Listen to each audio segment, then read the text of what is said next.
가볍게 걷는 기독교 문화 산책.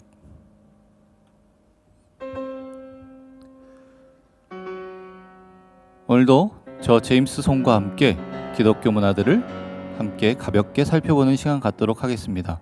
오늘 함께 살펴보실 기독교 작품은 단테의 신곡입니다.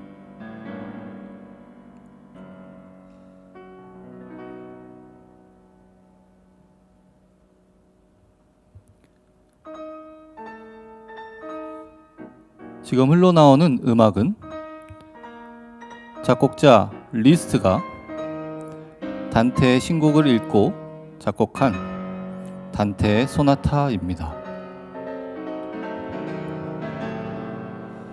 두란테 델리 알리기에리 1265년에 태어나 1321년에 죽었습니다. 우리가 흔히 부르는 단테는 두란테의 축어 형태입니다. 너무나도 유명한 작품인 단테 신곡에는 참 많은 별명이 있습니다. 그런데 우리들에게 가장 공감이 되는 별명은 아마 이것이 아닐까 합니다. 누구나 알고 있지만 아무도 읽지 않는 책. 그렇습니다. 너무 접근하기가 어려운 책입니다. 그러나 읽으려고 마음만 먹는다면 방대한 자료를 얻을 수 있는 책이기도 합니다. 그래서 많은 사람들은 단테가 묘사하는 지옥을 가득 채울 만큼이나 많은 해설서가 있는 책으로 단테의 신곡을 뽑기도 합니다. 혹시라도 우리 친구들 교회 성도님들 중에 신곡이라고 하니까 그거 노래 아니야? 이렇게 생각하시는 분 없으시겠죠? 우리 교양이 넘치는 친구들 교회 성도님들은 아무도 그렇지 않을 것이라고 생각합니다. 저만 빼고요.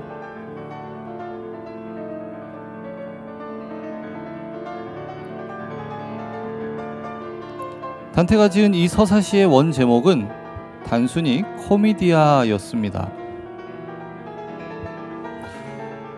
물론 여기서 코미디아라는 말이 요즘 총용되는 코미디의 그 의미는 아닙니다.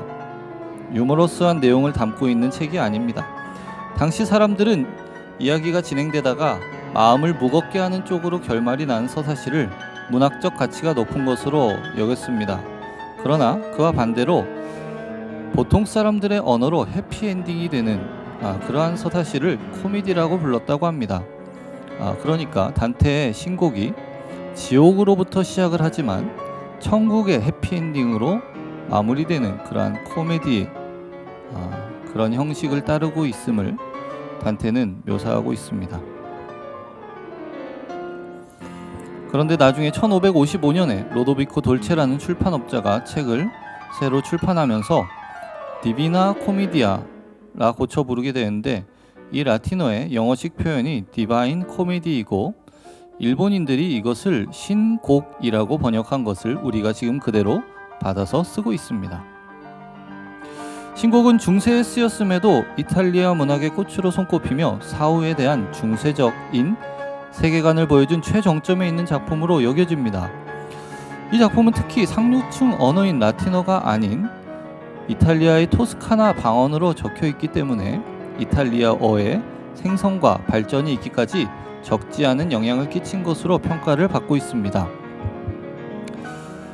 신곡은 단테가 1307년 집필을 시작해 1321년 완성했습니다. 신곡은 지옥과 연옥, 천국의 세계를 돌아보는 장편 여행담입니다. 신곡에서 3이란 숫자가 굉장히 중요한데요. 삼위일체를 뜻하는 성스러운 숫자로서 중요한 것입니다. 이 작품은 지옥편, 연옥편 그리고 천국편의 3부로 구성되어 있습니다. 3부는 각각 한 권으로 되어 있고 각 권은 다시 33개의 칸토로 이루어져 있습니다. 신곡은 서곡의 노래 하나를 포함하여 모두 100개의 노래들로 이루어진 셈입니다. 이는 완전수를 상징합니다. 신곡의 줄거리를 아주 간략하게 요약하자면 단테가 33살이 되던 해 성금요일 전날 밤 길을 잃고 어두운 숲속을 헤매며 번민의 하룻밤을 보내던 중 세 마리의 야수를 만나 위험에 처하게 되는 것으로 시작을 하는데요. 그때 베르길리우스가 나타나 그를 구해주고 길을 인도하게 됩니다. 그는 먼저 단테를 지옥으로, 다음에는 연옥의 산으로 안내하고는 꼭대기에서 단테와 작별하고 베아트리체에게 그의 앞길을 맡깁니다. 베아트리체에게 인도된 단테는 지오천에까지 이르고 그곳에서 한순간 하나님의 모습을 우러러보게 된다는 것이 전체의 줄거리입니다. 여기서 베아트리체와 베르길리우스라는 두 사람의 안내자가 매우 이 신곡에서 중요한 역할을 하고 있습니다. 먼저 베아트리체는 실제로 단테가 평생을 두고 사모했던 여인이며 단테의 작품 속에서 사랑의 표현이자 찬미의 대상으로 자주 묘사되는 인물입니다. 하지만 단테는 그녀의 갑작스런 죽음으로 사랑의 대상을 상실하게 되고 이후 10년 동안 타락한 생활을 하게 됩니다. 신곡에서는 이를 안타깝게 여긴 베아트리체가 그의 문학적 스승인 베르길리우스에게 단테를 지옥과 연옥으로 인도하게 하고 그녀는 천국의 비밀을 단테에게 알게 하여 그가 겪은 일을 세상 사람들에게 상기시키도록 이끌어주는 구원의 여신으로 나옵니다. 베르길리우스는 영미에서는 버질이라고 불리는 사람인데요. 로마 시대의 대시인입니다. 시성이라고도 불리고 단테는 그의 시를 매우 애송하고 숭배하였다고 합니다. 그러나 신곡을 연구하는 학자들은 단지 여기서 그 베르길리우스의 시가 중요한 것이 아니라 그는 인간의 이성을 상징하는 존재로 설정된 인물이라고 합니다. 그래서 지옥과 연옥까지 그가 단테를 인도할 수 있었지만 천국에까지 이르지 못하는 그러한 모습으로 등장을 하게 되는 것입니다. 베르길리우스와 베아트리체의 만남을 그림으로 그린 작품입니다.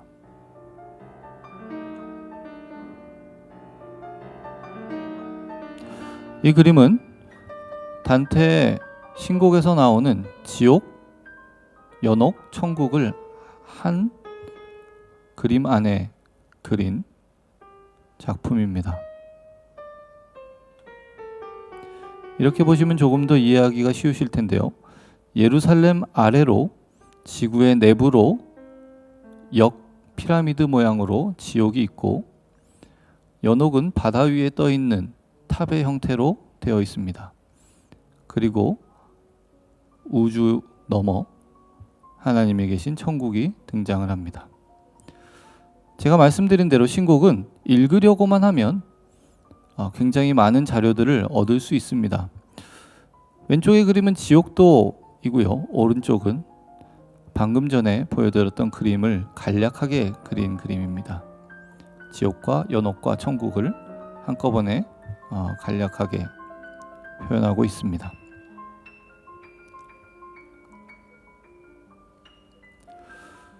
이 구조도에서 보시면 알 수 있겠지만 지옥은 뒤집힌 원뿔형으로 지구의 중심에까지 뻗쳐 있습니다.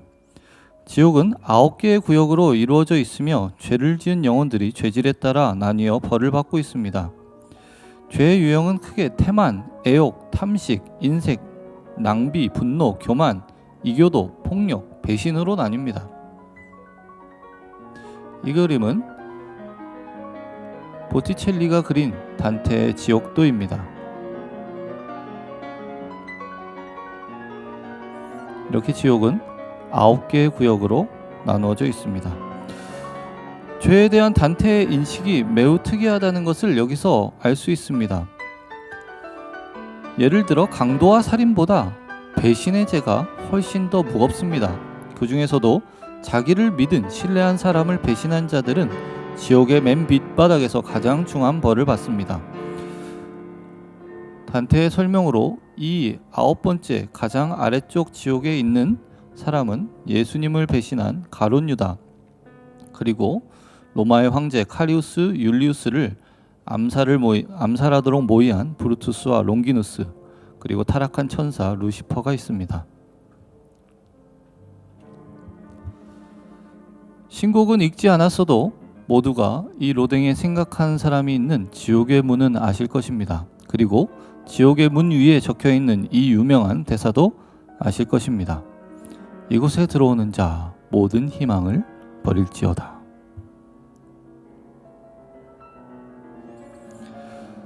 세상의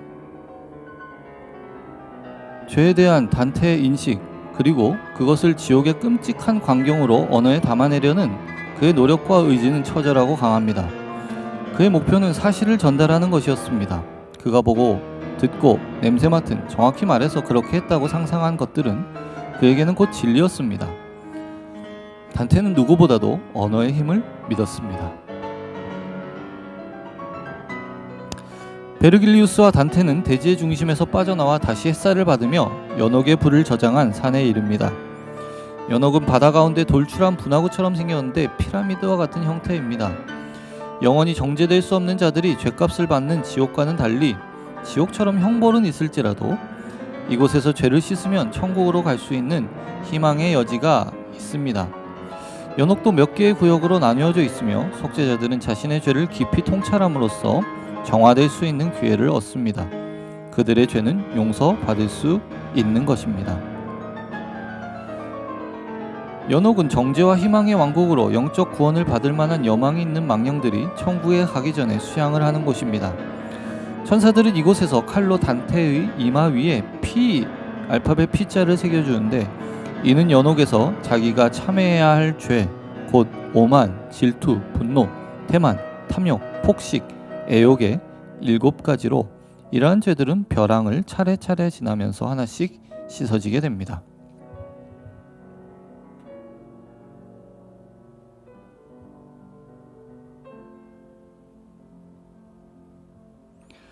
지옥과 연옥을 단테와 순례한 베르길리우스는 천국까지 단테와 같이 하지 못하고 그를 베아트리체에게 인도하고 사라집니다. 신곡에서는 그가 천국에 갈 수 없는 이유, 단테와 동행할 수 없는 이유를 그리스도의 세례를 받지 못하고 죽었기 때문이라고 설명합니다. 제가 말씀드린 대로 많은 신곡의 연구자들이 베르길리우스를 이성의 상징이라고 여긴다고 말씀드렸습니다. 그것은 단테가 인간의 이성으로는 결코 누구도 천국에 이를 수 없다라는 메시지를 이 안에서 담고 있는 것이라고 할 수 있습니다. 천국은 낮과 밤이 없는 광명만 존재하는 곳입니다. 그것은 10개, 1000개로 구성되어 있는데 그 중에서도 지고천은 9,000개가 통일되는 곳으로 축복받은 자들의 진정한 보금자리입니다. 단테는 이곳에서 고귀한 영혼들과 대화하며 천국의 비밀을 알아갑니다. 그런데 천국으로 올라가면서 단테의 기억은 점점 희미해집니다. 한편 연옥의 정상에서 베아트리체는 단테에게 기억을 온전히 보존하여 여행 중에 본 것을 잘 기록하여 세상에 전하라고 당부합니다. 그런데 이것은 역설입니다. 하나님에게 이르면서 인간의 기억을 유지하라는 일종의 거역을 당부받는 것입니다. 기억은, 이성은 그의 유일한 길이자 도구이며 존재 방식입니다. 기억을 통해야만 하나님의 세계의 순례를 기록할 수 있기 때문입니다. 그런데 천국으로 올라갈수록 단테의 이성과 기억은 점점 희미해진다고 말씀드렸습니다. 단테가 천국편에서 이를 통해 말하고자 하는 것은 사람의 지식과 능력으로는 일정한 한계가 있으며 마치 베르길리우스가 천국에 이를 수 없는 것과 동일합니다. 오로지 우리가 하나님의 의지를 완전히 터득했을 때 평화를 얻을 수 있다는 것입니다. 마지막으로 신곡은 성모 마리아가 주께 기도를 드림으로써 나타나시는 삼위일체 하나님의 실체를 직접 뵙는 것으로 그의 여행을 끝마치게 됩니다. 신곡은 베아트리체를 위한 사랑의 헌시이자 당대 인류를 계몽하려는 지식인의 실천이며 고대 그리스 로마의 철학과 신화를 비롯해서 중세의 기독교 사상과 천문학, 지리학, 예술, 그리고 단테 자신의 자전적 요소들을 아우른 야심작이라고 할 수 있습니다. 신곡에서 단테는 하나님의 세계를 여행한 기억을 기록하고 있습니다.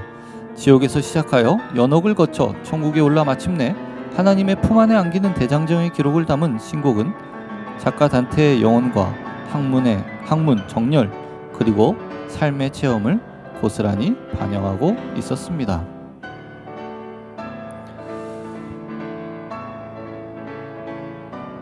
이제 마지막으로 단테의 신곡을 평가해보는 시간을 잠시 가지도록 하겠습니다.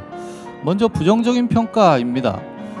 제가 말씀드린 대로 단테의 신곡은 중세의 기독교적인 배경을 가지고 있기 때문에 매우 비성경적인 내용을 담고 있습니다.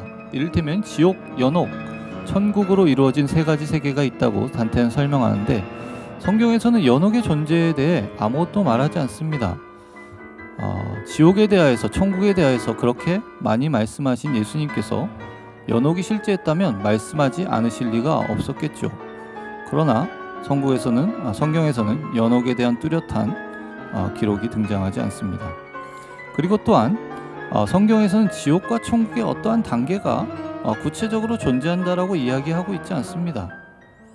이것은 단순히 단테의 상상에 의한 허구이지 성경적 내용은 아닙니다. 여러분께서 단테의 신곡을 읽게 되신다면 이 부분은 반드시 주의하시면서 읽으셔야 합니다.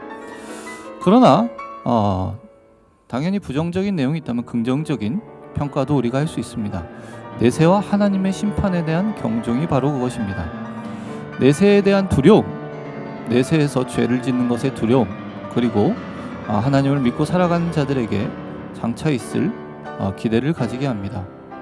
현생에서의 삶과 내세와의 관계, 그리고 그 연속성에 대해 잘 신곡은 교훈하고 있습니다. 또한 지옥에 대한 생생한 묘사를 통해 죄에 대한 두려움을 가지게 합니다.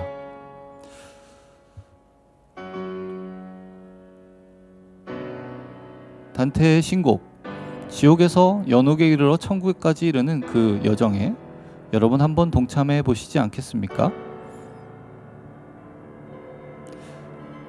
오늘 저희가 준비한 내용은 여기까지입니다.